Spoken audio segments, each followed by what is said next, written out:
some crazy small amount of people go to physical therapy per year, right? I think it's like less than 10%. It's like really ridiculous because people just, I wasn't hurt, so I didn't need to go to PT. Right. Just like, but what that was my thought. Yeah, and I'm trying to educate you. I'm trying to give you a dose of body IQ is what we say. Here's a dose of body IQ. You can get checked out, so that way you don't have to get checked out later, right? Exactly. You know what I mean? It's like this is like prevent, get ahead of it, because you don't know what can maximize your ability to function. You're working hard. You're doing everything you need to do. Yes. What can make you better? Just 1%. I often have the pain talk with clients, right? Yeah. Where I have to educate them on their pain, because a lot of times people see it as black or white. Pain, no pain. But there's a lot of grays in between, right? And sometimes because they don't acknowledge the nuances of their pain, they seek only ways to completely get rid of it, right? And as a result, they feel like they can't do anything when they have pain. They say, I shouldn't work out because I have this pain. Or, I'm just going to rest and take it easy because I have this pain. How does the FutureProof plan actually help bridge the gap between where they are and where they want to be? So with the goals... It's me, Traci, and when I get on the mic, you know we about to have a good time tonight. Real talk, real growth, that's a fact. So go ahead now, sit back and relax. Hanging with us, you'll see that nothing is impossible, because together we become unstoppable. You know that taking action is the objective, so get ready for the Breakthrough Collective. Welcome to the Breakthrough Collective, where your story matters, your courage counts, and your next chapter starts now. I am so excited to introduce you to Dr. Bess Uduh, who is a physical therapist with MyoDetox.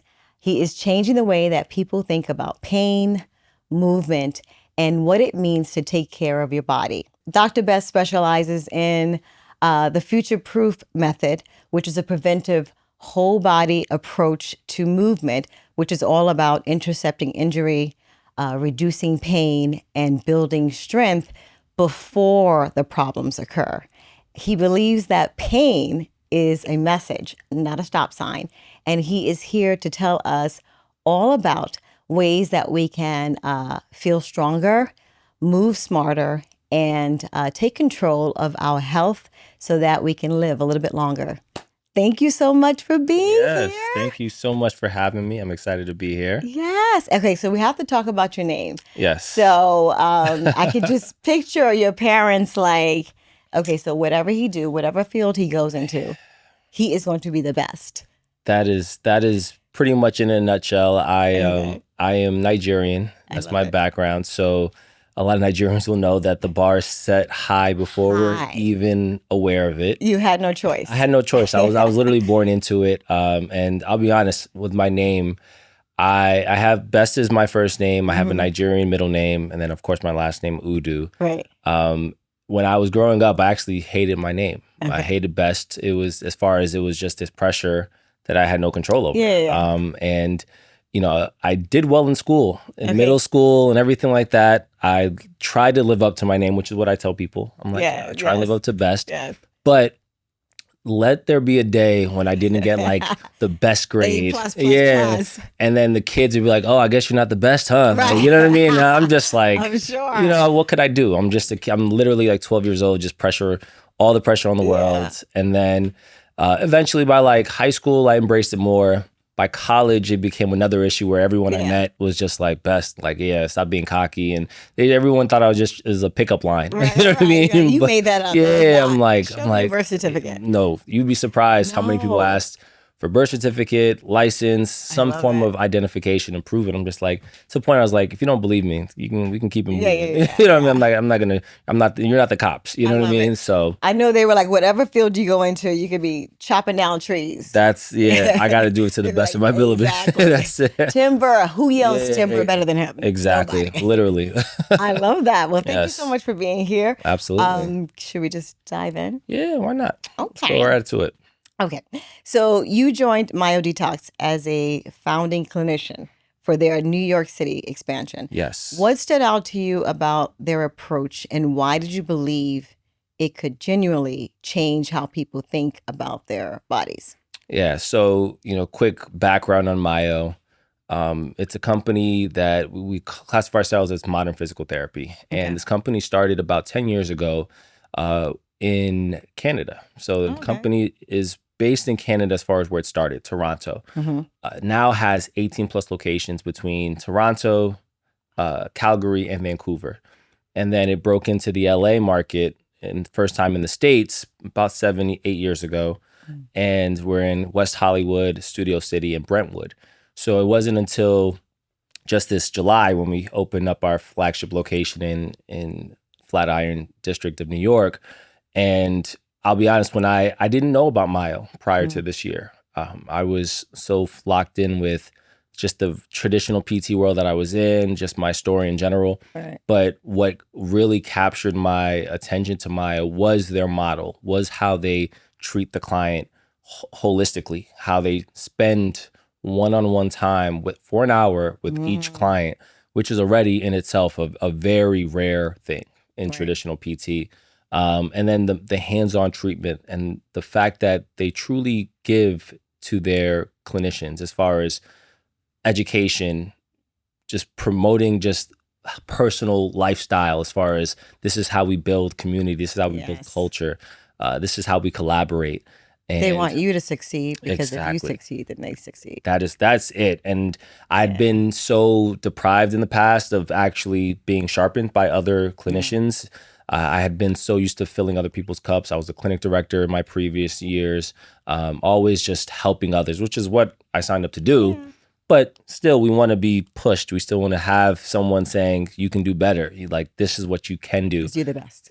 I mean, that's it. That's literally, and I want to be the best. So I needed to surround myself with the best. And Myo truly has some of the best clinicians in this world. So I'm excited to be here. I love it. Yeah. Okay. And then, so how long were you in the field prior to jumping into Myo? Yeah. So I've been practicing over a decade, about 9+ years.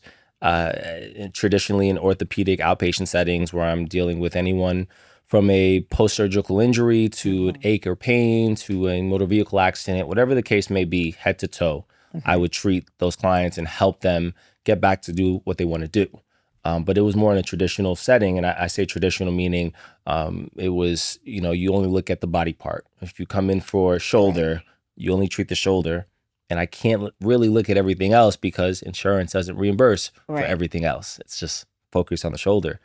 Even though the shoulder could just be one cause or one piece of the pie that we need to focus on other things. The initial cause was somewhere else. Exactly. And so do you, for your companies, you have to have the insurance send them, or can someone come to see you? Someone can come directly to us. We're actually out of network where we don't have the confinements of insurance saying you can only treat this, you can only treat that. And the idea of Myo was to actually shift, like you said, to future-proof the body, right? To shift the mindset of, I don't need to be in pain to go to PT. Right. You can just go to PT to learn about your body, right? To prevent something from happening in the future. Yeah, so that's what my next question I was going to ask you, because most people wait until something breaks in order to come see you. So yes. MyoDetox is about future-proofing your body. What's actually happening in the years leading up to an injury, and what early warning signs do people usually overlook? Yeah, no, it's sometimes I always tell people that our oldest injury can have the longest ripple effect, right? So sometimes when a young athlete injures their ankle and they're in a walking boot for 4 months, 2 months, whatever the case may be, at that age, they're still developing so much. Their muscles, their bones, just learning where they are in space. Those compensations that they might make at that early age can truly affect how they develop as they get older, right? So sometimes I like to say it's like the smoke before the fire, right? That what's causing that buildup where years later something might happen. It can be a previous injury. It can be postural positioning on a day-to-day. What do they do for work? Right. Do they sit down a lot? Do they stand up? Do they do a repetitive job? There were times where I treated people that worked in a factory and did the same motion, lifting 500 times a day, working on an assembly line, right? It was very repetitive, just hard work. They might not have that ouch pain that something happened to them, but it was that slow buildup of just doing the same thing where it's like, oh, my shoulder's never really been comfortable because I'm always using it. So these are the things that can lead up to the pain that people eventually have. And people ignore it a lot. So. Yes. And that's the thing. People will feel the tightness. Oh, I feel a little tightness, the ache. Like, okay, it's just, I did a lot today. Maybe that's why I have the ache. Especially someone that's younger. Yes. Sure. Oh, yeah. But even older, right? Yeah. Because the younger people will say, oh, yeah, like, I'm just fine. It's fine. You know what I mean? Oh, it's like, oh, no, this is just part of aging. They'll just, exactly. They'll just say, yeah. Excuse for everything. Exactly. I'm just getting older. So this is what happens. You know, my knees are just tight because I just turned 30. You know, it's like I just turned 40. Every year is just another reason for them. It comes with age. Exactly. So people will ignore it or just not prioritize it. They might acknowledge it, but they won't make it seem as though it's something they need to address. So you say that pain is a message, not a sign, a stop sign. Yeah. How do you teach people to understand what their pain is actually telling them? Yeah. And how do we know to listen versus when it's safe to move through it, kind of like what we're talking about. So what do they do? Yeah, so I often have the pain talk with clients, right? Yeah. Where I have to educate them on their pain because a lot of times people see it as black or white. Pain, no pain.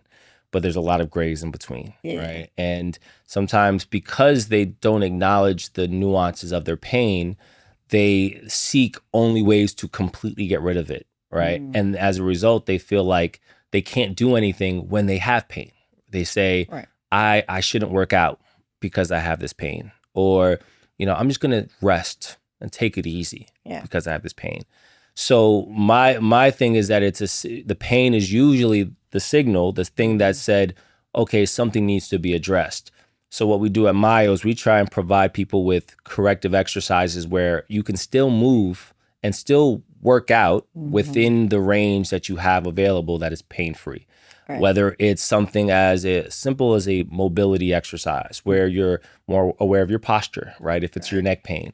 Something as simple as old school stuff like what we call a chin tuck or squeezing your shoulder blades together because your mid-back is always like this, slumped over, right? So there's always a threshold, I like to say, where you can do something but not push yourself over the limit where their pain will then get worse. So I think that's important to know. Stopping to me seems like it's almost a way out, and that doesn't and it can make it worse. It can make it worse because the moment you start trying to move, it hurts again, right? The pain will go away because you're not doing anything. Yeah. It's not really gone. Remember, the pain is just a signal. So what about the pain was caused by, was it your back that's just super tight? And then as soon as you start doing something, then you feel the pain. So then you stop again and then the cycle repeats. Yes. So we try and really educate people that let's find the root cause. Yeah. And then we can address that. And I will admit that now that I'm older, I didn't do anything for a couple of months. Yeah. And then I start to feel like the Tin Man and the way and I'm like, what is going on? The Tin Man is a very common way of people describing their pain. But that's exactly how how I see it on TV. Yeah, no, it's just you need a little oil. Some people say it's like there's a stiffness in my knee. I just feel like I need like oil. I feel like I'm the Tin Man. Yeah, right. It's something we understand because we visually saw it for so many years as a child. Like this Tin Man couldn't move. He was stuck, and then all of a sudden he just a little oil, and he's like he starts breakdancing. You know what I mean? Like I'm thinking about the Wiz more so. The Wiz, you know, so exactly. But ultimately, I think that's what's needed. Is it's motion. We like to say it's like flossing for the body, right? Yes. We don't second guess flossing our teeth, brushing our teeth. So we like to say we floss the joints and we brush the muscles, right? It's like what can we do to take care of our body in that type of way to maintain? I used to make fun of, there was this commercial that it was like a body in motion stays in motion. But it's so true that when you stop, it's like it's hard. It's hard. It's like a locomotive. Like it just slows down. The way we pick up, I should say, is so slow. Yeah. Then once you get the momentum, then you're moving, right? Then you're almost. It's hard to stop. Yes. But it's the starting process for everything, which isn't easy. There's always a tough starting process. So just keep moving. Keep moving. Keep it moving. Yeah. within range, within pain-free range. All right. Okay. The whole no pain, no Don't gain. be crazy. No, That whole no pain, no gain thing is outdated and not true. Like, I don't believe in that. Right. There's always a pain-free range that you can move into. Listen to your body. Listen to your body, yes. So we kind of touched on this, but let's break down what sitting all day actually does to our bodies. Yeah. What's the most surprising thing you see in people who sit for like 6 to 8 hours a day, even those who exercise? Yeah. And what's one pattern people have no idea they're doing? Yeah, this is kind of lumped in. I think about breathing. So breathing is truly fundamental, right? When it comes to how we go through our day. We need it to truly get blood into our heart, to oxygenate the blood, to give us the energy we need to move. When we sit down for prolonged periods of time, a lot of times our posture is poor. So as a result, our ribs can't expand the way they need to. Our diaphragm can't expand the way it needs to. Okay. So we're taking shallower breaths. We're not getting as much oxygen into our lungs. Therefore, we might feel lethargic, tired throughout the day from sitting. Our brain functioning can't operate the same way. Our muscles don't get the same nutrients that it needs in order to function. So when I think people don't realize how important breathing can be impacted from prolonged sitting, especially because posture is usually something that they're not thinking about at all. So a lot of times the patterns I try and break is, can we get someone pulled up, almost like someone's pulling them to the ceiling. Immediately you could see their posture changes.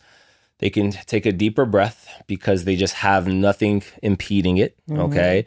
And I think once you can get someone aware of their breathing, then you can start to get deeper into the function of movement and strength training and all those things. But breathing is so important. I think it's not stressed enough.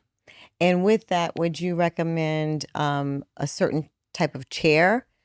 Like, because you know how they have the ball. Sometimes you're sitting on the ball as opposed to a chair. Like, does that matter? Or I think you can get. I have clients that I say this because clients will literally have corners filled with just a bunch of equipment, right? Yeah, and they can help, but you have to have the awareness first and foremost, right? The awareness of your posture, and then you can, if you need something to supplement that awareness, like a ball or a chair, then that's great. Sometimes even a pillow in the back, in the low arch of your back, or I'll tell people, roll up your towel, your t-shirt or something, just to give you a physical cue that you want your low back to touch something, so that way you're not, as a reminder, so that way you're not slumped over and that towel isn't getting any pressure in your low back. You want everything as stacked as possible. Okay. Yeah, it's the gold standard. We're all trying, like gravity is always working against us. A little bit at a time. Absolutely. If someone can't get to you or another physical therapist right now, what's one self-assessment that they can do at home that reveals the most about their movement health? And can you walk us through that? That's a good question. I think it's funny because there has to be, this almost goes into what Myo's trying to do. Okay. Where our whole thing is we want to provide body IQ for our clients. And what does that mean? Yeah, body IQ, it's very straightforward as far as body intelligence, right? Like, can someone understand the basics of their body or how the body should be? What is ideal posture? What is ideal walking? What muscle group should be doing something when it's not? How do you know something's off? I say this, for example, because we all have a certain level of teeth IQ, right? If something is wrong with our teeth, we're very aware of it. We know that something isn't right, and we know where to go about it. Dental hygienist, or first we'll floss or brush our teeth.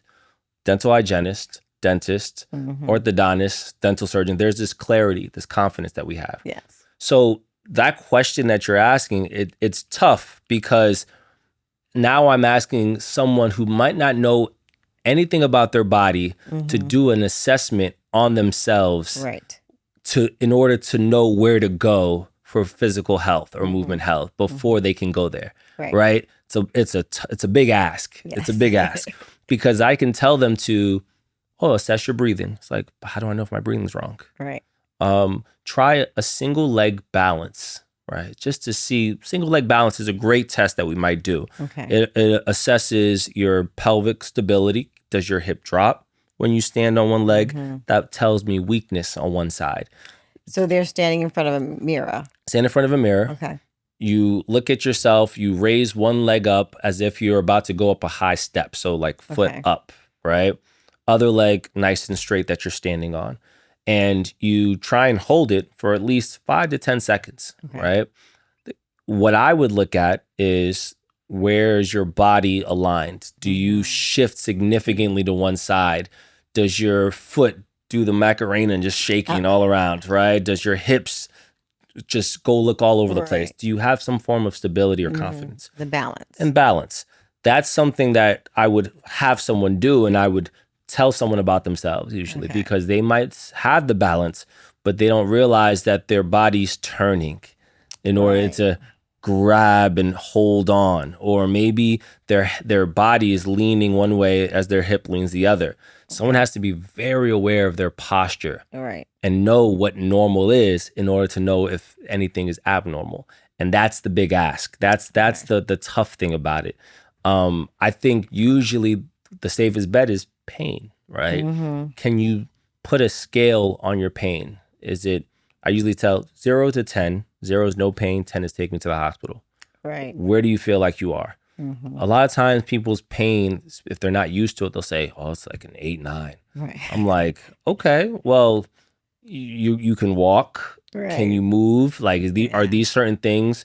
If yes, then schedule an appointment with a physical therapist or someone that you trust in the medical world, right? And see if there's another plan that needs to happen after that. And I say trust because sometimes there is this lack of trust that is in the medical world. And I know it. It's all around us. It's a true thing.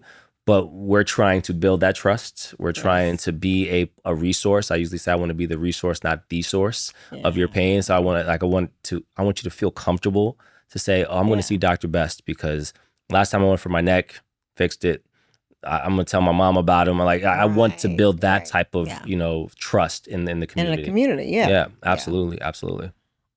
A lot of people are walking around with what you call compensation patterns. Their body has learned to move around an old injury or imbalance. What's one sign someone's body is compensating that they might not even realize, and what's the long-term cost of ignoring it? Yeah. I think about a compensation that I usually see in patients who maybe sit down for too long. Is when they stand up, depending on if they're in pain or not. But if let's say they have some tightness that's starting to borderline discomfort, when they stand up, they do this thing where they might use their hands and push themselves up. And they grunt. And they stand up, and it almost takes them some time to really straighten out. Yeah, that's one compensation. You're using your hands to help you up. Right. Okay. Another compensation is the opposite. Is when they sit down, there's no control with sitting down. They plop down. Right. And it's not plopping down because it's a comfy chair and you just want to sit down and have a good time. Right. It's like they don't have any control of lowering themselves down. These two things can be very impactful in just someone's safety. Right. If you think about it, if the chair is too low and they just plop down, will they potentially miss the chair? If they're not using their hands to guide themselves down to some degree, what can happen as a result, right? When they're standing up and they use their hands, are they doing this because that's what just makes them feel comfortable, or is it just a pattern that's been they're used to? They're just used to. That's all they know, right? So we try and suss these out a little bit. See, what are these compensations that you're not aware of? How is your body alignment?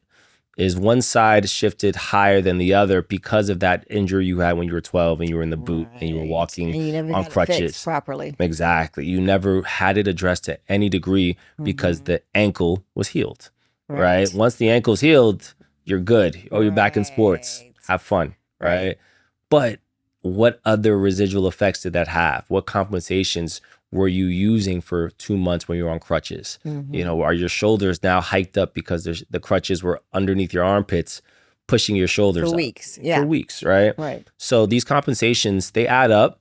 Sometimes people go their whole life without really ever feeling symptoms. I can say that truly.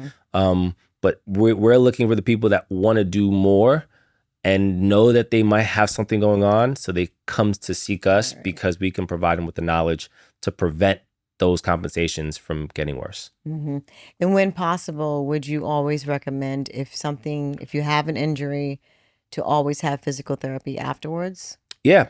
I would recommend to go to physical therapy like you go to your PCP, right? Okay. Like where it's just ingrained in our brain. Get your yearly checkup, right? Right. Go sometimes twice a year, depending on what's going on for the follow-up. If someone says, if a primary care doctor says you have some high cholesterol and they give you a medication, a prescription, and they say, take this for the next 6 months, come back again, and we'll redo the tests to see how you're doing. The same thing can apply with physical therapy. You don't know what's going on until you come in and they say, oh, I see you're having an issue with your posture. Your mid-back is like this. Here are some exercises. Try this for the next month. Come back in a month. We'll retest, see how you're doing. And then we can go from there. So it's the same concept, but people don't think about it like that. They think I have to be hurt. Well, because for me, I know when my knees were acting up, I could only go if I had the referral. So, but that's changing now That's changing. We do have direct access here in New York City where you can go straight to a physical therapist, especially if you have a pain issue. Right. And for 30 days, you can get treated without any referral from a doctor, or I should say from a primary care or ortho or along those lines. So we now have direct access. This is something we've been fighting for literally years, is where we can be a portal of entry as far as information, that if you need something to get addressed that is musculoskeletal from head to toe, why go somewhere else to only get back to us eventually? Why not come directly to us to get the care that you need? And you can do a lot in 30 days. Yes, absolutely. Because I know when I was seeing a trainer, and he kept making me do this one step, and he was good. But then I was like, something's not right. Yeah. And it was that, you know how when you have the bar here and then you kick to straighten your leg out. And then when I went to the physical therapist, he was like, Traci, you can't do that step. You have to put the bar on top of your leg and push up. Yeah. You know, so just a little modification. I'm sure some trainers that do as well, but like. Yeah, no, the modification, the information that you felt, the confidence that you felt now when you were provided some information that could actually help. Yes. It goes such a long way. It does. And I think that's sometimes, mistaken for just, it's not really appreciated, I should say. It's like one of those things where we want to be able to provide you with that confidence and clarity to do the things that you want to do pain-free without any issue. I love it. I love it. There is a strong connection between physical pain and mental health. How does chronic pain affect mindset, confidence, and quality of life? It's a full body, like, just conglomerate of everything. What is physical and mental? Sometimes I call myself a physical therapist, but sometimes I'm just a mental therapist. I help people in their mental state, where sometimes we spend the first half of a session just talking about goals, talking about aspirations, what they want to achieve, where their mind is at, what are some of their blockers to success, right? This is something that I know I need to get aligned with them in order to help them achieve their goals. And that's literally the true north, is their goals. Every session is focused on what they want to achieve. And the exercises, the hands-on treatment that I do, it's always anchored to that. Keeping that in mind. Always keeping that in mind. Okay. So when I think about the mental health aspect, I know how important it is in order for them to do the physical. Our bodies, I've had clients that, because they don't understand their bodies mentally, there's a disconnect physically, right? Oftentimes when I'm showing them a new exercise, I have to verbally allow it to sit and sink into their brain as far as what they should be feeling, where they should be feeling it. That way, once they have it in their mental, then their physical can then connect the dots and say, oh, I'm feeling it in my glutes. I never knew I had issues firing my glutes by itself, right?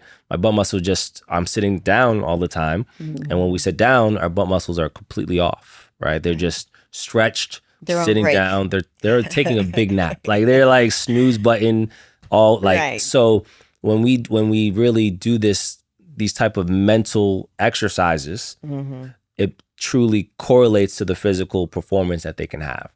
So there's that. And then there's just this overall feeling of just accomplishment when their mental gives their body access to do the things that we know it can do. Yes. But they were just, once again, blocked by something, the fear. The fear can limit the progression significantly. The fear of pain can limit the progression significantly. So we try and just break down those walls in every session. And then I celebrate the wins. I celebrate the small wins. I'm like, you have to understand, I'll tell clients, like, you came in here, you couldn't even touch your toes. Right. Now look at you. Or I remember you were just wanting to be able to have pain-free, and now we're over here adding weights to a squat. Like showing out. Exactly. And I celebrate their wins, because if they're so used to pain that they don't even acknowledge when the pain is going away, or all they see is pain, but they didn't realize their function is better. Right. So this is again, we try and encourage, and this is how we do it, through words of affirmation, through gestures of just like, you got it. And I think that's something that sometimes can be missed if you don't really point it out. And you give them like newfound confidence. Yes. Yeah. It's revealed confidence, right? They have it, there, it's there, but it was just, you just got to reveal it in them, So I'm not producing it. I'm not manufacturing it. It's really, I'm just revealing it. It's like, this is your confidence. You just needed to know that it exists. A reminder. Yes. I love it.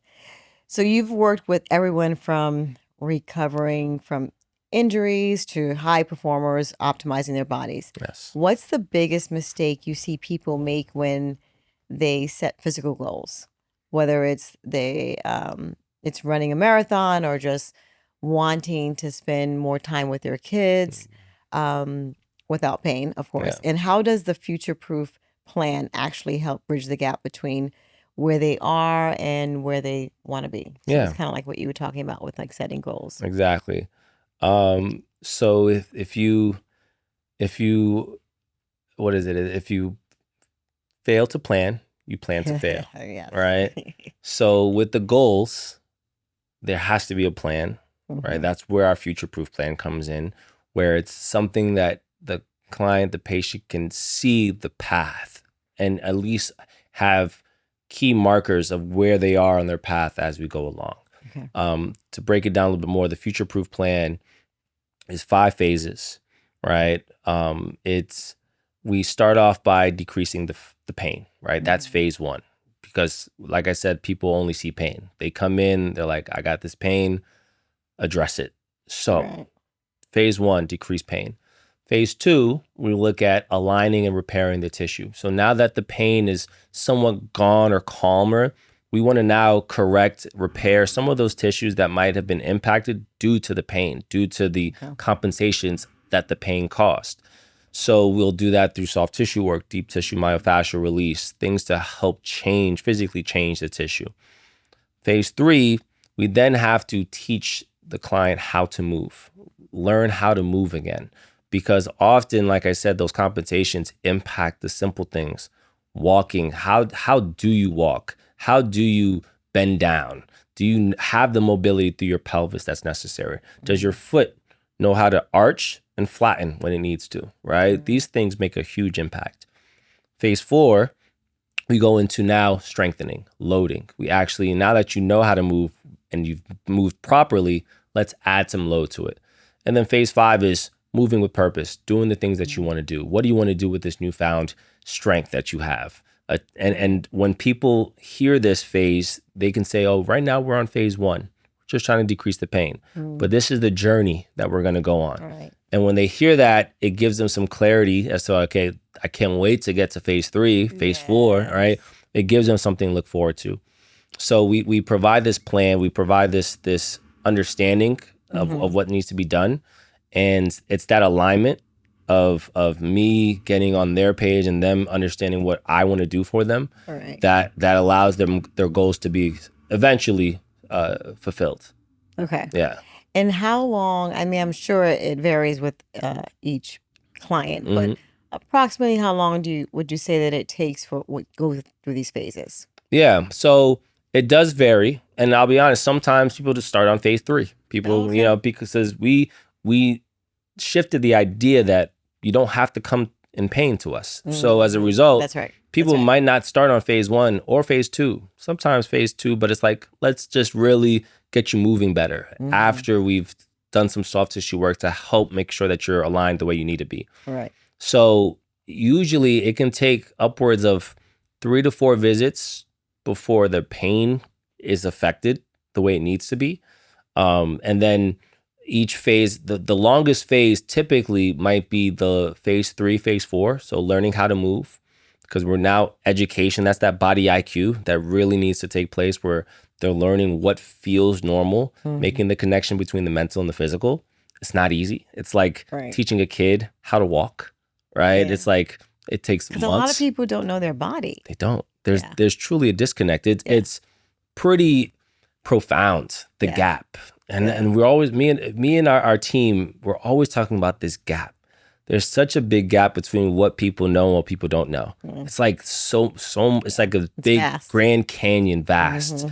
And because of that space, it makes it tough. Like, we know we have an uphill battle. This is not something that we expect to fix in the next week or the year. It's going to take consistency. And that's one of the things that helps people achieve their goals. It's the consistency. It's the relentless desire to want to achieve something. Yes. You know, whether it's a client of mine she wants to run the marathon, but she's starting now because she knows that she wants to run it in 2 years. Oh, okay. Exactly. She wants to run 2027. So she's preparing her body right now. She's fully committed. She's coming consistently. She's doing what she needs to do to future-proof her body, knowing that right now she's not in the physical state where she could run it, but she knows that she can if she stays at this path. And I've encouraged her to continue to go at it, because I know she can do it if she puts the work in. So it's a lot of things that play a role in people being able to achieve their goals. I'm just here to be their cheerleader and be a guide for them along the way. And will you be there when she's running? I'll be there. Maybe I'll be running with her. I don't know. We'll see. I don't know. I'm throwing that out in the air now. Maybe we can time stamp it and maybe see. I don't know. Okay, no, we're gonna hold you to it. Yeah, oh boy, I just put myself in trouble. But I do want to eventually try and become more of a runner. I'm not I should say I am a newfound runner. Okay. Yes, I got to stop saying I'm not a runner. Well, that New York concrete is serious. It's hard as a rock. I know. So I'm trying to figure it out. But that's not me. That's not my. That's for another time. I'm working on it. I'm working on it for sure. For sure. Yes. Look forward to it. Okay, so you can give someone the perfect plan, right? But if they don't do it, nothing changes. Yeah. So what have you learned about what actually makes people consistent? What separates the people who future-proof successfully from those who fall off? And I can say that I do that sometimes. Yeah, I think if the people that really stay true to future-proof plan have a clear picture of what they want to do, and it means something to them. So they're like more focused. Because you could be focused and not have a real clear goal, right? You could just be focused because that's just your new goal for the day, right? It's like, I'm focused on getting through this session. Yeah. But I think the people that have the consistency to back up that focus are the ones that their goal means something to them, right? Whether it's, I've had clients that are committed if they have kids or they have a kid on the way. I had a couple clients that are like, yeah, my wife's pregnant with our second kid and I just want to be able to move better. And I know my other kid is doing this and that. And I just want to be that dad that can just do it with them. Yeah. So it just hits a little bit deeper than the personal. Some of the personal goals might just be, I just want to get in pain because I'm going on this trip next week or in 2 weeks, or I'm running something literally next week. So I just want this to feel better. Right. that's fine. Quick fix. That it's Sometimes. it could be rooted in the short term, right? And I think the consistency that's needed needs to be bigger picture sometimes. It needs to be, I want to be there for X, Y, and Z. I want to make sure that as I continue to work out 4 or 5 times a week, that I don't have any setbacks that not only impact my ability to work out because I love to work out, but it also doesn't impact my ability to work and travel the way I need to for work. I can show up for everything I need to. And I think those are the ones that really lock in. Like they are reaching out. When they come in, they're like, they have so much feedback about the things that we've done. It becomes a 2-way collaboration as opposed to just one way, me giving them information. Right. Because I often tell people that I'm learning your body as you learn yours as well. Right. It's every session I'm seeing new things because you've been able to provide me with new feedback. And the more feedback you give me, the quicker I can get to what might also tip the scale, cause those dominoes to fall. So it's kind of like a therapist. I mean, obviously physical therapist, but like therapist, like a psychologist. Yeah. The more that they talk and share, then the more that you can help them. Absolutely. I really strongly believe in it. And as I reflect on my past clients that have truly made the most impact on me as a clinician, but I've also in turn made the most impact on them, are the ones that truly just embrace the idea of just the transparency of what they're going through, when they can tell me that this is what's going on, this is what I want, this is somehow, do you think I can do it? When they ask me if they think that they can do it, of course I give them the real. Supportive. I'm supportive. I give them the real. Yes. I tell them like it's not going to be easy, right? And I can only bring you so far. I can work as hard as you want to work, but if you don't show up, how can I show up for you? I can't drag you there, right? So I give clients the real talk, but I'm always glass half full. I always think that if someone's motivated, we can get it done. We can get it done. I love it. Yeah. What's something that you believe about movement that and body maintenance that most people in your field would disagree with, or that surprises your clients when you first tell them? Let me take this little sip of this. Yeah. So now you're spilling the tea. So the question is, just so I hear you right. Okay. What is something that I believe in? Something that would maybe other people might not. Movement that some people might not, or something that surprised one of your clients when you shared it with them. So something that I've always believed in about movement health or about physical therapy in general, and it was put into clearer words for me since I started working with Myo, is we don't believe in the broken promise of discharge. So we believe that discharge is a broken promise. And what I mean by that is, when I kind of alluded to earlier, is that when someone is healed, they're discharged. See you later. You're done. Right. They forget about you. Yeah, it's like that's it, right? There's this almost like this ... like, now what? Good luck. Yeah, it's like my ankle's better, so am I okay to do this? Am I okay to do that? How do I prepare? Do I go to a trainer? There's just such a big gap, and it's like we promise to get people better, but getting better doesn't have an end. We can always get better, right? So when people might not believe that, people's models, the clinical model is you come in for neck pain, your neck pain goes away, then you're discharged. Right. You come in 2 times a week for 8 weeks. After that 8 weeks, we reassess, and then you're done. See you later. So I think that in itself is just something that when I've told this to clients, that I'm like, hey, like, this is something we believe in. I want to be there for you. I want to be always a resource for you. When you come in and you first said your neck and now it's your knee, let's look at the knee. Let's prepare you for this next phase of your life. Oh, you're going to be doing X, Y, and Z. Let's get you ready for that.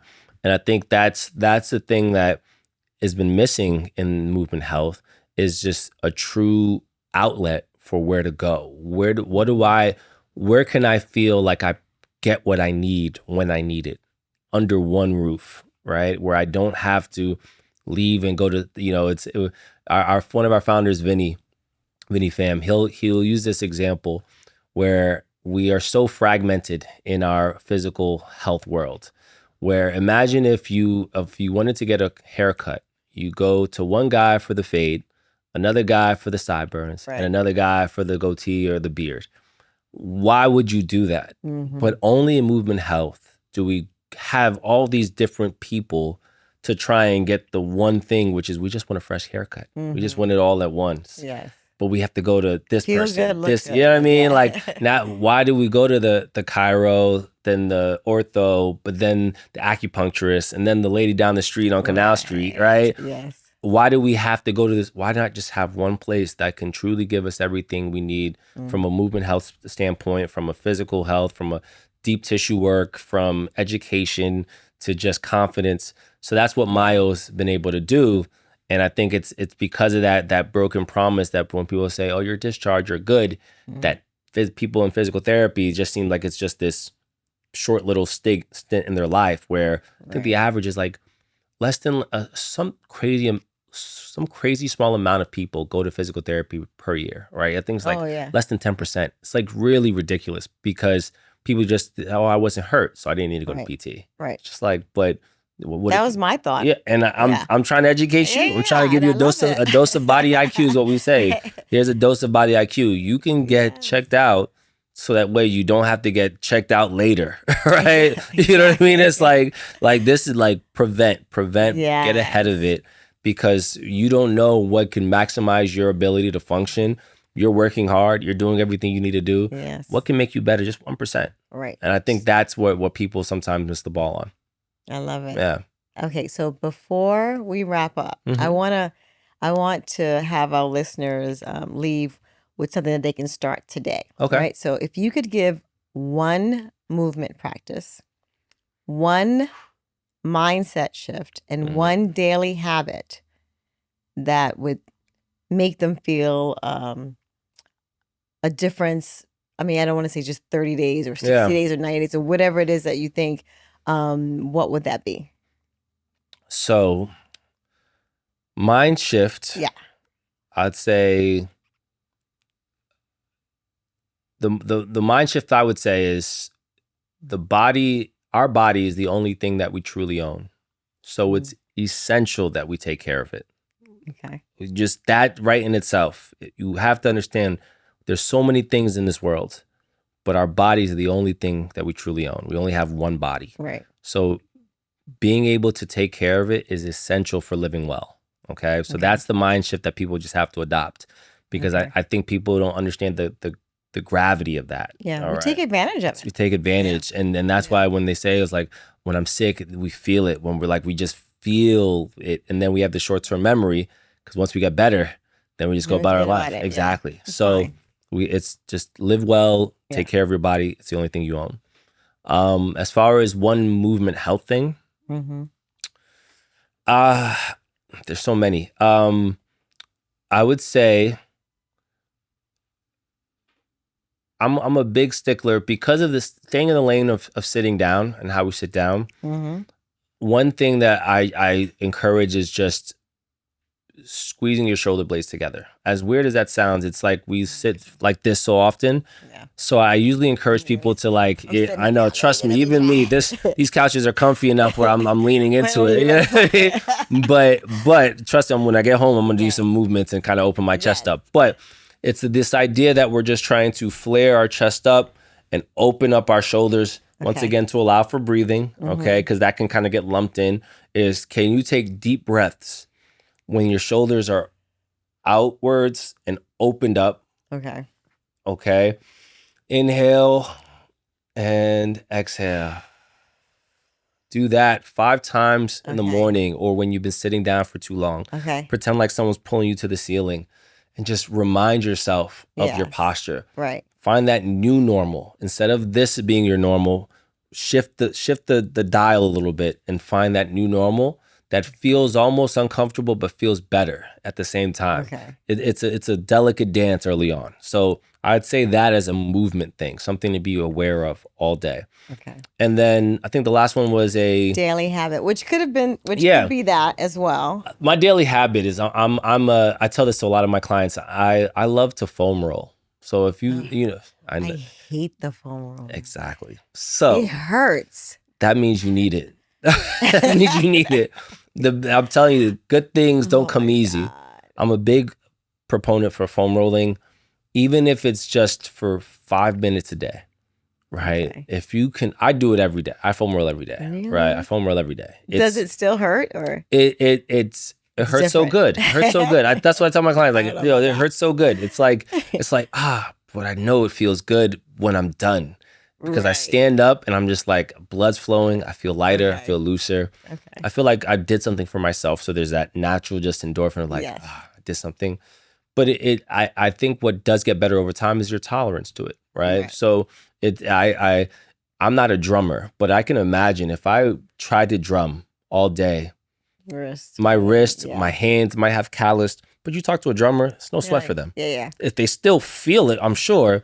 But it's just embrace it differently, right? And I could be wrong. I'm no drummer, but I could be wrong. But maybe you could say with a boxer, you could say with anyone that has to do something repetitively. Right. Over time, they build calluses. You get stronger to it. You expect the discomfort, but you almost embrace it because you know the outcome is good. You're gonna make good music. You're gonna win that boxing match, whatever the case may be. Okay. Foam rolling, you're just gonna be able to say, I feel looser. I feel like my hips are wide. Like I can just stand up with more confidence. So I would say a daily habit, get yourself a foam roller.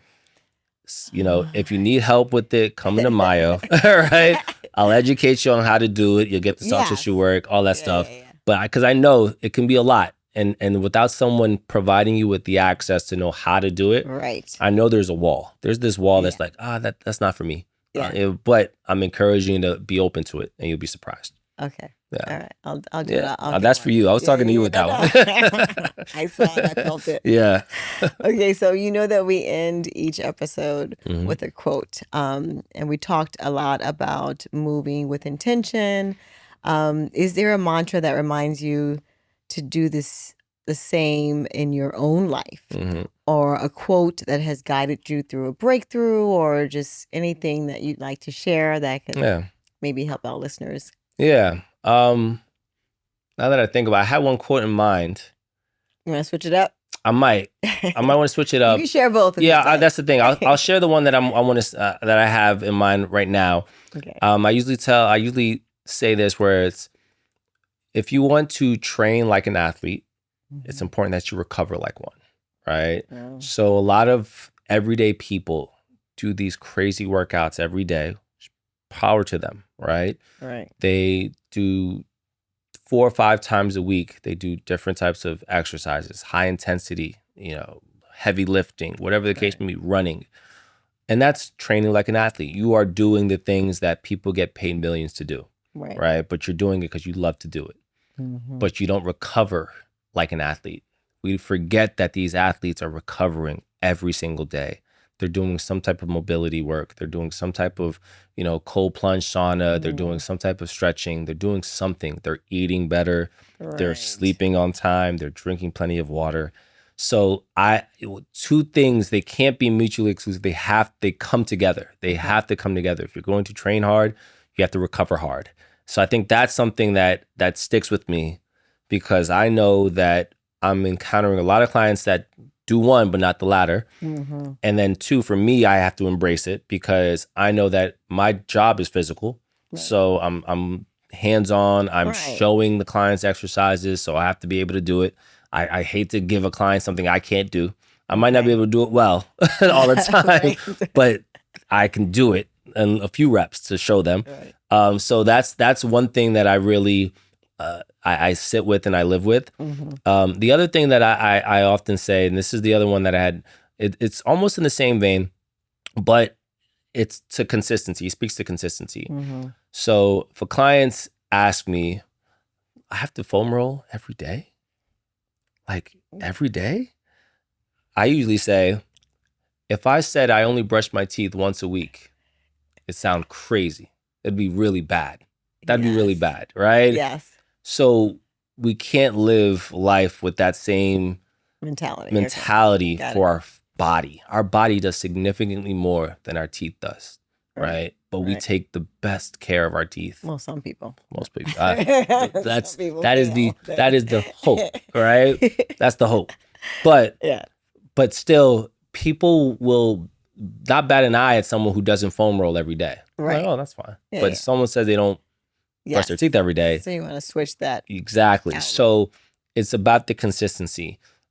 When you ask me, does it eventually get better? Mm-hmm. I'm like, well, it can get better, but I do something every day. So my muscles get tight every day. I put my muscles through work every single day. Yeah. So to say that once I foam roll once, that the next day shouldn't be as bad, that means I didn't do anything at all. But I live in New York, so I walk a lot. I go upstairs. I have to stand sometimes on the train for longer than I'd like, or I'd have to do a few squats when I'm picking up something around the house, doing laundry. Like, we're putting our bodies through movement every single day. So to say that I shouldn't recover for one day because, who does? Like, why not you? If not, if not you, then who, right? Yes. So you got to take care of your body. So I think those two things, it all speaks to consistency. That is the motto that we try and live with, is just show up every day and you'll take care of yourself. I love it. Yeah. Thank you so much for being here. Absolutely. This was good. You shared some really great things. I think that our listeners are going to leave with tools that they can use starting today. I hope so. And help them future-proof their bodies. Bare minimum, future-proof, have the awareness. Yeah. That's all it takes. Yeah. And thank you guys. Thank you guys for being here. I hope that something resonated with you. And if so, leave a comment. I will let you know how to get in touch with Dr. Best so that you can go and see him at MyoDetox. Yes. Thank you so much.